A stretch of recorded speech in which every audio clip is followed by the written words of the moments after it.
Shiyazh Pete, it's a pleasure to have you here in Lexington, Kentucky. Thanks for having me. And the first time we got introduced, you're in this big media scrum, and we're all trying to get our questions in, and it's always questions about football. But one of the first things you said really intrigued me, because you said, we asked you about Eric Wolford, who has a reputation for being, I don't know if abrasive is the right word, but he's got a reputation, and you said he's cunning like the wolf. And it just was like, I've never heard, I would not have expected that as a descriptor for Wolford outside of his name. And so it made me think, he's kind of the leader of the wolf pack. Wolves are pack animals. How do you think your pack is coming together when you've come from all over the country to piece together this new look, Big Blue Wall? Okay, well, if we're talking about wolves, I know that one wolf going out solo is it's a tough life. But so long as you stay together and you work together, you share resources together, communicate, you have a better chance of survival. I compared wolf to a wolf because that's how I see him. As I'm getting to know him more, and as we're going through the summer together, he's been tough. He's harsh, and that's a good thing. That's what you'd want. That's what I crave, if anything. So him and I are really good, though. He's doing good things for us. You're in New Mexico, Alex is in Ohio, Braun has been all over the South. How important is it to not just get to know how each other plays, the guy next to you plays, but also just how their brain ticks away from the field to make sure that unit can mesh together? It's extremely important, and seeing where their priorities lie. I do know that each and every single one of us have a huge amount of experience in other places, meeting other people, and have seen football from all sorts of angles. And that only helps our survival. Well, and so you're new to the SEC, but this has been there, done that. You played at New Mexico State. You're going back to the scene of the crime this year, playing at Jordan-Hare Stadium, where you all pulled off a huge upset there 2 years ago. So what is that? Is there a huge difference that you can feel in SEC football? What's that like when you have to suit it up in big stadiums, in big environments like that? Well, what I do know is that if I were to describe my time in NMSU, winning against Auburn, it was surreal. It showed me that small schools like this who can mobilize effectively and rally together can walk into big schools like that and win. Regardless of the resources you have, the amount of money your school receives, it's the brotherhood, the camaraderie at the end of the day, how your head coach feels, how he gets us going. Everything we did there was spot on, and that's what won us the game. It wasn't the bigger gun won. It was like an underdog moment, and that's a memory that lives in my head it's going to live in my head for a while, so to speak. It would have to. It still lives in my head, and I wasn't down there on the field for it all. How much do you think that can be applied to this year's Kentucky football team, where, this morning's headline, Kentucky picked to finish 15th in the SEC? So how can you all use that underdog mentality to come together as one? Well, what I do know is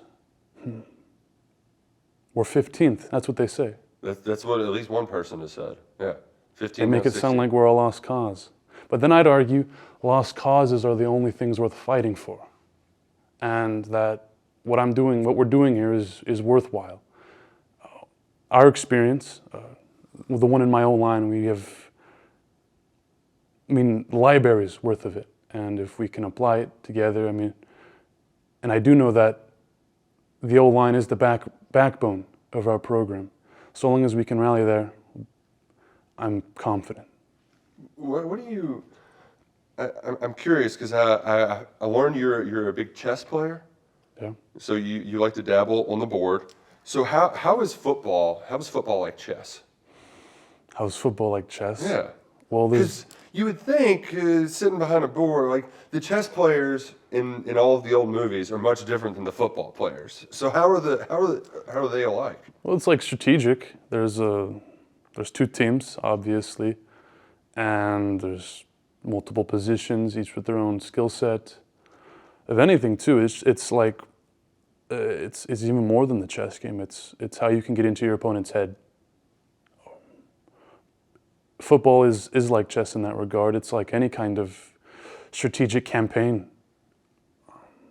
It takes a lot of thought, focus, commitment to your movements. That's why I like it. I haven't played it in a while though. Mm-hmm. It has been a minute. But and that's the one thing where I'm terrible at is you have to think like 3 moves ahead. Yeah, And that's correct. is that something you can do when you're in a one-on-one pass protection situation? Like, can you counter their counter before they give you the counter? Yeah, it's like almost you dictate the terms of engagement. That's how you know you're winning at chess. And if you're winning in football, if you play reactively, passively, that's where you could potentially mess up or pay for it. I saw you throwing around a Rubik's Cube recently, and does that have anything to do with chess? Because I could play chess. I cannot do the Rubik's Cube. I have no idea. So, like, how is that just second nature at this point? Are those two related at all? Well, I guess you would say I like to consider myself a nerd. I mean, that's that's an interesting label, I'll tell you that. But Yeah, you don't hear much from a football player, too. yeah, yeah, they're unrelated. Perhaps because I set out them individually on my own accord throughout my life. But it was just a simple trinket that I like to mess around with. And you still mess around with it every once in a while, a dabble? Not necessarily. It was something I brought out when I first got here. The video they posted was when I first got here. That's a fun party trick, too. Yeah, it was. Yeah, Yeah, that's always something to bring at a talent show for sure. You mentioned earlier when we were just talking about chess about how part of it you want to get in somebody's head. Are you the type that tries to get in somebody's head? Are you one that will maybe do a little talking in the trenches with the guy next to you? No, it's important to be professional in your play and to remain calm, cool and collected. There's a state of sportsmanship in that regard. Okay, So that's fair enough. I'm curious to go all the way back, go back to Shiyazh Pete's beginning in football, because I see you and I'm like, that guy looks like a football player. But was that always the case? When did you start playing football? What inspired you to get on the gridiron? Because I especially ask it because you're a man with a cosmopolitan interest. So how come football? Why did you choose football? How did you choose football? the first time I played football was in 7th grade. I was a center. I liked it. I liked to play on it. To play on the field is what I mean. Mm-hmm. And to get to know my teammates. I played for a couple years, my sophomore, junior, and senior year in high school. And I played on both sides of the ball. There were times where there were only 11 of us, so we had to play every snap of the game. And I had to play multiple positions. And it was fun. It was something to do after school. It really wasn't until I found my passion for it once I got into college. And I'm working alongside Coach Kill and his staff, alongside our strength staff, everyone there. It sort of turned into a relational deal where, I'm not doing it for fame or glory or money. I'm doing it for the people alongside of me, the ones who want to see me succeed. And that really was something I cherished. And what even aroused it more was the fans, the ones who were diehard, who would show up, who knew my name or who would recognize me outside of the college or the stadium. It was the sparkle of the younger children who could see such a behemoth of a man, or me being a role model to the younger generation. That really made a difference in how I play. It sounds like it was something you didn't anticipate either. No, completely not. I was considering joining the military after high school or working elsewhere, but I have God-given, ability and stature. So we just thought, why not? And it's snowballed and transformed into this. And I've been given an opportunity to play here, and we're here now, and I get to speak to you, and it's fulfilling. Cool. Yeah. You mentioned the military. Your father's in the army. Is he still actively in the army? He's actually retired. Just retired. Okay. Yeah. Now, well, how did that experience growing up in a military family shape who you are and the way you approach your daily life? Was it hectic? Did you all have to move around a lot? Yeah, but there was still some structure in it. It made me a tactician growing up in Fort Carson. That's where we were stationed at the time. Very structured. The people were friendly, and you see a lot of well put together individuals, and that inspires you. Along that, I had a strong maternal presence. My mother, who instilled Navajo principles into me, and that was also very impactful. And so, them together, it really made something incredible, within our family, if that makes sense. For many people like us who spend our days just consuming sports, and maybe we watch a movie, and we might dabble in the histories. We don't know much about the Navajo people, especially because it's very far away from here. Yeah. What I do know, Navajo pretty skilled on horseback, but it's very limited knowledge. So what are some of those Navajo principles that were instilled in you? Because I'm completely ignorant, and I would love to learn more. Okay. Ta ohowajit ego. It means being self-driven, self-motivated, and purposeful in everything you do. And that's something my mother taught me. But, apart from Navajos being horseback riders, the rodeos are really fun. Are you talented on a horse? No, not particularly, no. I haven't ridden a horse in years, to be honest with you. Perhaps in my childhood. Okay. I had more familiarity with it, but. What is the significance behind wearing your hair in a braid? Well, it's who I am. It's my identity. There's strength in my hair, and there's power in it. It's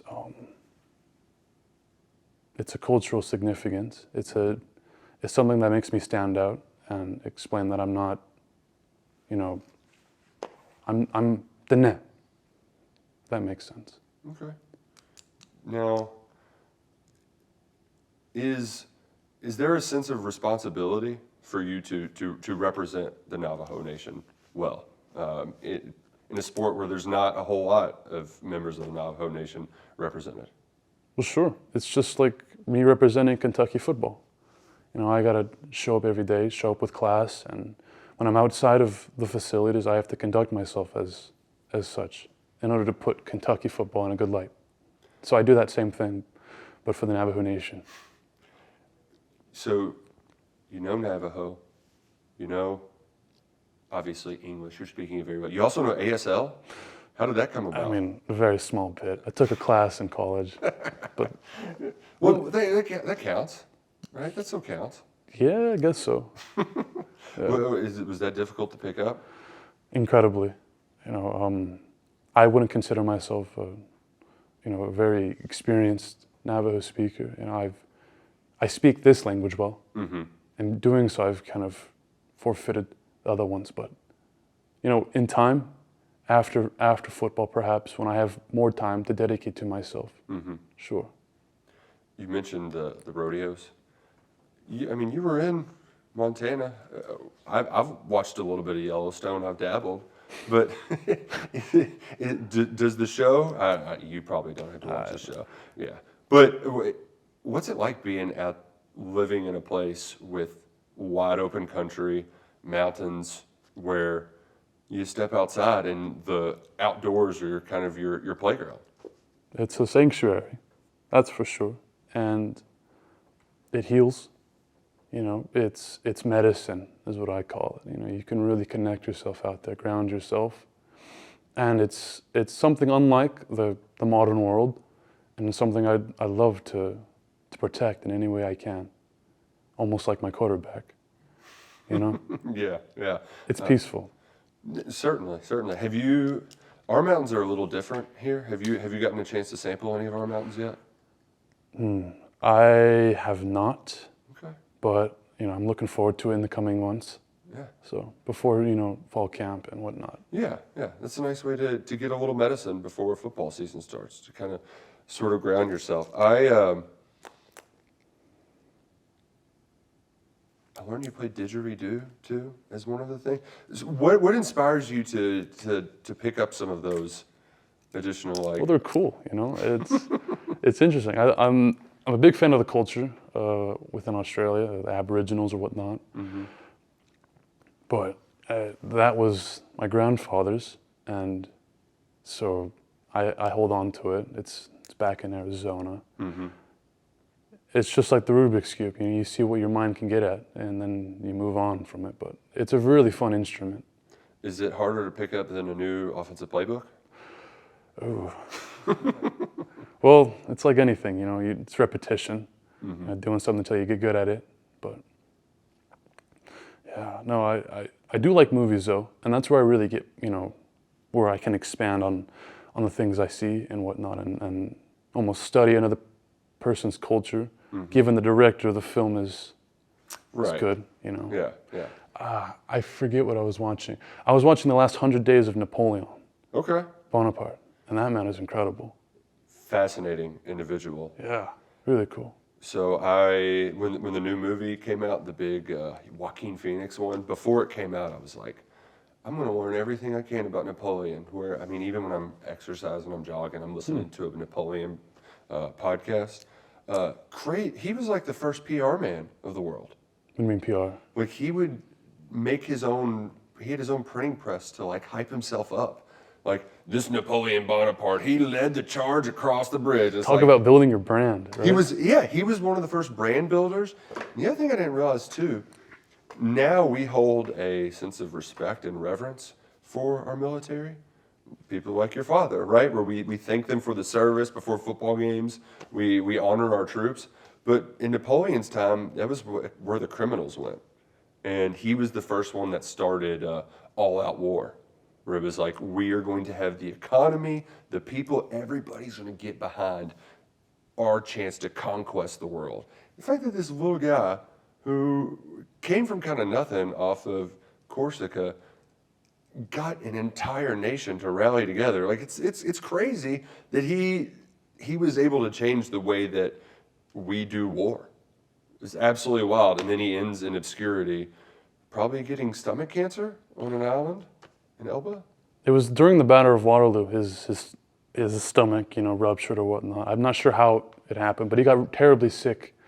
He was fighting against the Prussians and who the other team? It was another group. Yeah. But yeah, that's when he fell sick and lost his last battle. Started spiraling after that, but He's an incredible man. yeah, and terrifying at the same time. Just like Talk about the chess that's played in there. Yeah. No kidding. Absolutely no kidding. See, and that's why I'm glad we're talking, Mr. Pete, because I wanted to have to kind of go different places. I did not expect us to be talking about Napoleon today. We can steer back in another direction. We can for steer sure. back in another direction. So, back to football. If wolf was cunning like the wolf, do you compare yourself to an animal? Do you have a spirit animal that you try to embody when you're out on the football field? No, not particularly. I don't turn into it. I mean, that's a good question. I like orangutans. Yeah. That's one of my favorite animals. To say I turn into one on a football field is a different ask. I'm not an orangutan though. I am Dene. If anything, I'm a warrior. Okay. Is that what Dene translates to? Dene, it means the people. Okay. It translates into that. And you are one of the people. If you were to suggest that, if No. I turn into anything, Okay. or I represent something, Understood. that is what I represent. How excited are you for this journey, this opportunity? Because it sounds like at New Mexico State exceeded your expectations. especially when you all went out and won 10 games and you beat Auburn. So what's it like now that you are diverging from that path, had to overcome an off-season injury? I'm sure that was not fun to go from those heights, It's chess. just playing ahead. Guess so, yeah. You know, kind of just thinking 3 steps ahead. It's fun to see my other teammates succeeding in other schools. That's something I didn't expect to see. Once we kind of disbanded and went our own separate ways. Mm-hmm. And the people who are still holding it down in New Mexico State, it's incredible. I like the opportunity here. It's a once in a lifetime, I'm aware. It's my last year. So these are the things I consider and take into account each and every single day. I'm not burning a day, I'll tell you that. And I'm cherishing each and every single human interaction I have here in Kentucky. So, Well, before we leave, you got my mind wondering, because one of your former teammates, he gets people fired up whenever he talks, Mr. Pavia down at Vanderbilt. Is there, knowing that there are so many of your former coaches are down there, quarterback, tight end, there's a lot of guys down there. Well, do you have that date on your calendar circled? Do you talk to them? Do you still keep up with some of those guys? not particularly, no. I observe, and Yeah. they're doing really good things. But, you know, I'm focused on my collective, keeping my world small, doing what I can here. Speaking of here, is it what's hotter, Las Cruces Oof. in July or the You know- Kentucky humidity? They rival each other. I've experienced some heat down on Las Cruces. That desert is unforgiving, but it's hard. It can harden you if you can, change your perspective, your mindset. I've yet to encounter. This is the first time I've encountered humidity, so that's an interesting, unique challenge. Yeah. So, it's like they say though, adapting and overcoming it is the key to it. Well, it sounds like you are excited for this opportunity and have been through quite a bit to get to this part. So what is when you're daydreaming about what this year brings? What are in those daydreams? Napoleon.